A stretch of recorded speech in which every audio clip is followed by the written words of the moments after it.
হঠাৎ হুগলির সাংসদের মিড ডে মিলে হানা। স্কুলে ঢুকে খাবার চেখে দেখলেন রচনা বন্দ্যোপাধ্যায়।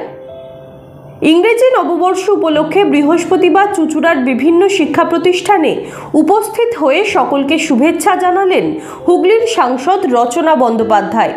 মহাসেন কলেজ থেকে শুরু করে তিনি হুগলি ওমেন্স কলেজ, অনুকূলচন্দ্র বিদ্যাপীঠ, গড়বাটি হাই স্কুল এবং শেষে হুগলি জ্যোতিষচন্দ্র বিদ্যাপীঠে যান। হুগলি জ্যোতিষচন্দ্র বিদ্যাপীঠে ঢুকেই সাংসদ মিড ডে মিলের ঘরে প্রবেশ করেন। সেখানে গিয়ে তিনি জানতে চান শিশুদের জন্য কী ধরনের খাবার রান্না করা হচ্ছে। রান্নার কর্মীদের কাছ থেকে তিনি জানতে পারেন ফুলকপি এবং ভাত রান্না করা হয়েছে। তিনি নিজে একটি স্টিলের থালায় পরিবেশন করা ভাত এবং ফুলকপি হাতে নিয়ে তা চেখে দেখেন। রচনা বন্দ্যোপাধ্যায় বলেন, খাবার একেবারে ভালো, তেল মশলা কম হলেও স্বাস্থ্যকর এবং পুষ্টিকর। শরীর ঠিক রাখার জন্য এমন খাবারই প্রয়োজন। কোনোদিনও আসিনি, কোনোদিনও দেখিনি, আজকে দেখলাম, এলাম, খেলাম এবং খেয়ে ভীষণ ভালো লাগলো। যারা মিড ডে মিল আজকে এখানে বানায়, দারুণ বানায়। এই যে, আর বাকি দিদিরা কোথায়? হ্যাঁ, বাকি দিদিরাও আমি ধন্যবাদ জানালাম এত সুন্দর খাবার আয়োজন করার জন্য। দারুণ খেয়েছি আজকে ফুলকপির ডালনা এবং ভাত, এবং এটা দেখে খুশি লাগলো যে এত ফ্রেশ রান্না হচ্ছে এবং বাচ্চারা পুষ্টিকর খাবার খাচ্ছে, মশলা নেই, তেল নেই, সুন্দর খাবার তাদের জন্য আয়োজন করা হচ্ছে। পরিষ্কার রান্নাঘর, এত সুন্দর অ্যারেঞ্জমেন্ট করে বাচ্চাদেরকে খাওয়ানো হচ্ছে, এটা দেখে ভালো লাগে। এর আগে যিনি সাংসদ ছিলেন তিনি বারবার অভিযোগ করতেন যে মিড ডে মিল নাকি তৃণমূল সরকার ভালো করে খাওয়ায়। আজকে আমিও তো সাংসদে এসেছি, আমি তো এই কথাটা বললাম যে ভীষণ ভালো রান্না হচ্ছে এবং আমি নিজে ওই জন্য খেলাম।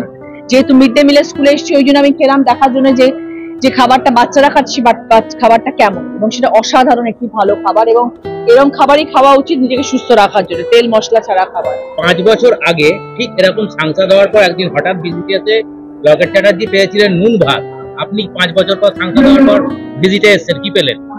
ডাল ছিল, ফুলকপির ডালনা ছিল, গরম ভাত ছিল। ডালটা আমি খাই না বলে খাইনি, আর ফুলকপির ডালনা ভীষণ ভালোবাসি বলে খেয়েছি, ভাত দিয়ে খেয়েছি। খেয়েও নিয়েছি, ভাত দিচ্ছিল না, ভাবছিলাম আমি তো ডায়েট করি, আমি ভাত চেয়েই নিয়েছি। আপনাকে দেখে কি ভালো লেগেছিল না? সেই জন্য ভয় পেয়ে দিলাম যে ডায়েট করে। ওরা জানতো না, আমি তো ফট করে এসেছি না, ওরা জানতো না যে আমি আজকে আসবো। তারে বলে একটু মশলা দিয়ে ভালো করে রান্না করতে নাকি? ইনকোয়ারিতে এসেছেন বলে আমরা ভয় পাই না। না, আমি ইনকোয়ারিতে আসিনি, আমি এমনি এসেছি, আনন্দ হয়েছে। আমি বছরের শুরুতে বাচ্চাদের সাথে দেখা করতে এসেছি, মিড ডে মিল। হ্যাঁ, আমরা খুব আনন্দ পেলাম আজকে। রচনা বন্দ্যোপাধ্যায় এদিন সরাসরি মিড ডে মিলের খাবারের গুণমান নিয়ে সন্তোষ প্রকাশ করেন। তার বক্তব্য, খাবারে পুষ্টির মান ঠিক রাখতে তেল মশলা কম রাখা উচিত এবং শিশুদের স্বাস্থ্যের কথা মাথায় রেখেই এই ধরনের খাবার দেওয়া জরুরি। এই ধরনের হঠাৎ পরিদর্শন ও সরাসরি খাবার পরীক্ষা করার ঘটনা সাধারণ মানুষের মধ্যে সাড়া ফেলে দিয়েছে। সাংসদের এই আচরণে মিড ডে মিল কর্মী এবং অভিভাবকদের মধ্যে স্বস্তির বাতাবরণ তৈরি হয়েছে। Bureau report, DNN Bangla.